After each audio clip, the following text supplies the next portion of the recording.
It's like in the stories about Peter Pan. If you want Tinkerbell to live, you clap your hands and you believe hard enough. You can make her come alive. And that's what it is. Believe hard enough. Make yourself believe. Make believe is pretend, but that's what we're talking about. For a lot of people, certainly not all of them, but for a lot of people, religion is a forced conviction where they either believe that if you believe hard enough, you can make reality become what you want it to be, or if you can't quite get there, as long as you've got yourself convinced, that's good enough. So when you have people like me trying to talk rational sense, I'm destroying somebody's illusion, and they get very angry about that. Do you think that other animals have afterlives that they believe in? I doubt very much that any other animal has, has an imagined reality that they've constructed in their minds and adhere to. I think you need really high levels of communication for that because this is a shared delusion.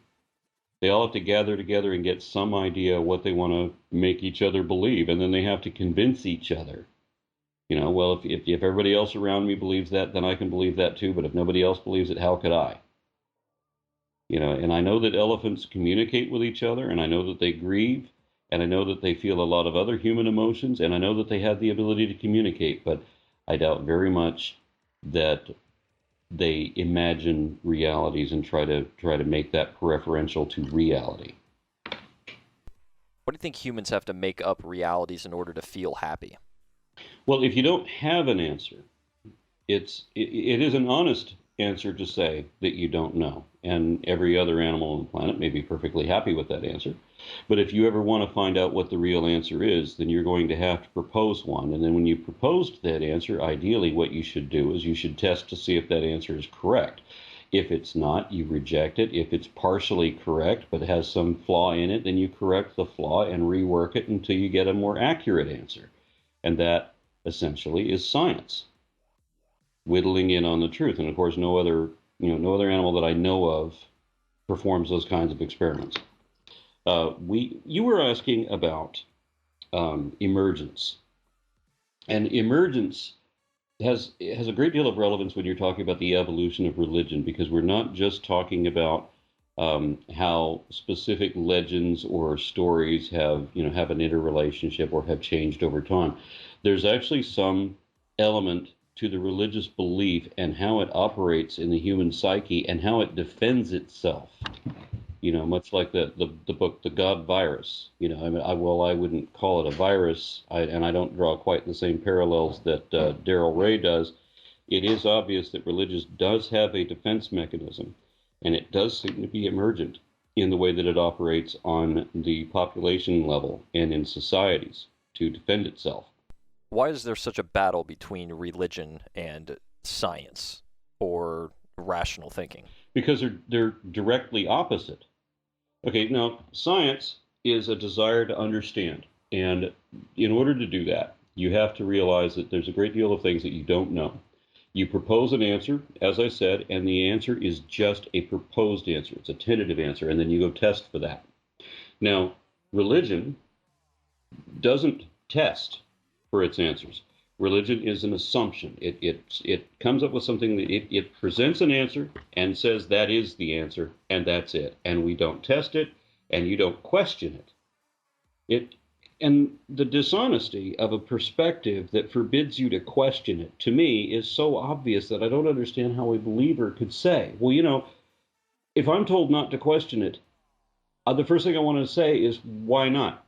And that's questioning it. You tell me that I can't question the conclusion. That already is an invitation to do so. It tells me to question the conclusion. What do you say to people that say that's just a theory, where they're mixing up a philosophical theory with a scientific theory? I don't know what a philosophical theory is. I know that in regular colloquialism, a theory is an idea that you have that is unproven. However, in science, a theory is a potentially falsifiable explanation of a set of related facts or given phenomenon. For example, why matter attracts matter is a theory of gravity. It's also a body of knowledge including all known facts, hypotheses, and natural laws relevant to a particular field of study. Can you explain what pseudoscience is and what the difference is between pseudoscience and real science? Okay.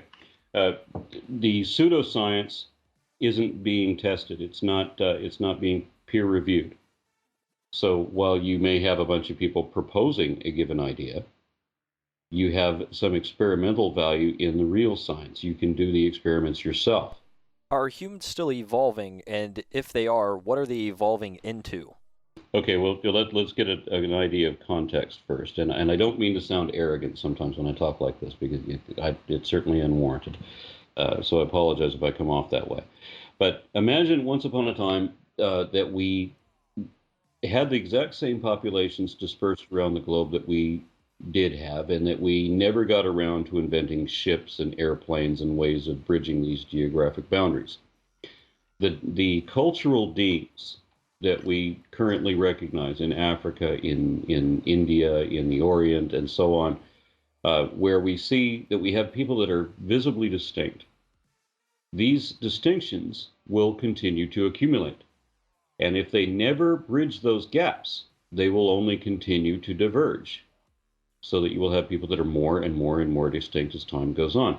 But we have bridged those gaps, and we've become a single globally interbreeding population, so that there's no second species, there's no speciation event going on. What we've got is we've taken it with our medical science, we've taken natural selection and sexual selection, we've taken these things completely out of the equation now. Humans are no longer evolving in the traditional sense that we used to be, because evolution is, sorry to say, it's not a humanitarian process. It certainly isn't a friendly thing. 98% of all the species on this planet have gone extinct. Do you see the humans going along the same lines? Well, eventually, that's kind of the ultimate doom for everything, I'm sorry to say. But it doesn't have to be an imminent demise. Now, we have a possible future, 1 million years from now. We may not be the only sentient beings. I'm not talking about other planets now. If we never discover intelligent life on any other world, and I doubt that we ever will, however many intelligent planets or planets with intelligent life there may be, I don't think we'll ever encounter them or ever hear from them. But just as flight emerged on this world more than one time, and various levels of intelligence and warm-bloodedness and a number of other features emerged independently, eyes, for example, emerged independently 6 times, then I think that something equivalent to sapient intelligence will emerge in other species besides ourselves. Do you think that sentient beings require some sort of faith in order to survive? Religion is a faith-based belief system with associated dogma and holidays and doctrines and garb and all of this. But the thing that holds all religions together is that they all posit some sort of permanent or posthumous existence of the self. Now, I've had a number of people tell me that this religion or that religion is some sort of exception, because Buddhists, for example, told me at a Buddhist temple, they told me that they did not believe in a god, that Buddha was not a god, that they didn't believe in reincarnation, that you could never be reborn if you were never born in the first place. They did not believe in the self. And then later in the same conversation, not 20 minutes later, this guy said that after you die, he said the words, "You may be a ghost for a while before you get to inhabit someplace else." And I said, okay, so you may be a ghost. You don't believe in the self, but you believe you. And you don't believe reincarnation, but you believe you will live in one body and then you will live in another. And also in the same conversation, they said that now these were Theravada Buddhists, and I realize there's a great deal of diversity throughout religions, and certainly Buddhism is, one Buddhist does not speak for all of them, but in this group, some of them told me that they pray to Buddha, and Buddha can answer prayers miraculously. And I'm like, okay, so Buddha does not die. He can hear prayers, he can respond to prayers with miracles, and he is immortal. How is that not a god? That is exactly the definition of a god, is it not? They argued that their religion was not a religion. I gave them the definition. They proved that it was a religion. They proved that Buddha was a god by the definition of it. And of course, they still say, but we're not a religion and we don't worship a god. Of course you do. You just don't want to admit it. By the way, I'm one of the few people that manages to piss off even Buddhists on first meeting. Do you think that religion has hindered science throughout our history? What hasn't religion hindered? I mean, when you look at, okay, in science, I mean, there was a time when we didn't know what caused epileptic seizures. We didn't know why people got sick. We didn't know why volcanoes went off. We couldn't understand what comets were all about. And we made up religious explanations for all of these things. In every case, the religious explanation turned out to be wrong. The only way we ever found out what the right answer was to realize that the answer that we were supposed to believe was the wrong one. And we had to go test it. We had the founder of the Protestant church arguing that scientists were fools because they tried to treat diseases as if they came from material causes, i.e., germs. And then we concoct germ theory, but don't worry about germs because they're just a theory. And we had the same thing with epileptic fits. These were supposed to be demonic possession. Lightning was supposed to be Zeus, blasting liars. Of course, volcanoes only went off when you didn't throw enough virgins into the pit, and so on. And so throughout history, with regard to science, religion hasn't just always been wrong. And every supernatural explanation has always turned out to be wrong. But the supernatural explanation, by way of its existence and acceptance, has only ever impeded progress. Once somebody thinks, oh, well, it's God's will, or God did it that way, or that's the way God does it, or it was a miracle and you shouldn't question miracles, all progress stops. And in every case, and this is important, in every case, when we eventually did look at the man behind the curtain and find out what really was the cause of each one of these things, and all the examples that I've just given you, it has been a revelation of a whole new field of science that we never would have even suspected otherwise. So plate tectonics and cosmology and meteorology and chemistry of the brain and, as I said, germ theory and so on. Now, right now, everybody wants to talk about the origin of life, and since we don't know exactly how the origin of life happened, then it must have been magic. And we don't know. We're arguing over the origin of the universe, and if you don't know how the universe began, that means you do know, and that it was magic, and that it was this particular genie that somebody wants to believe in, as if not knowing the answer means that you know the answer.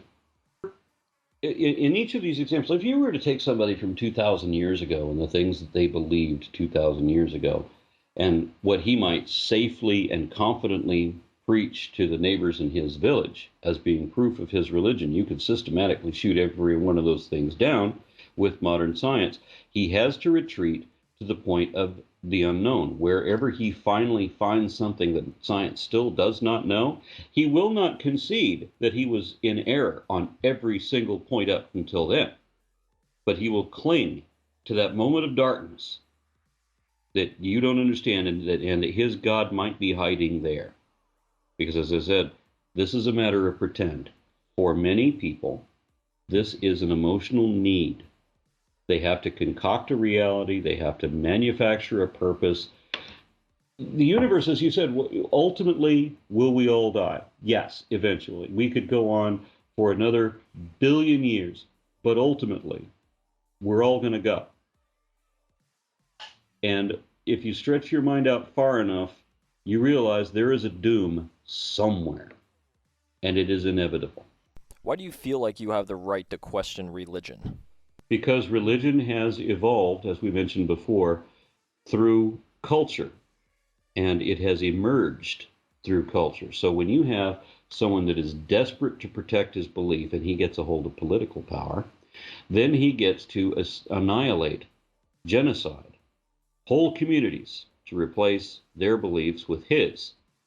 And he can mandate laws wherein the infidel will be stoned to death on one or two witnesses. So anybody that doesn't buy into the belief had better learn to buy into the belief and had better toe the load and play the game and convince everybody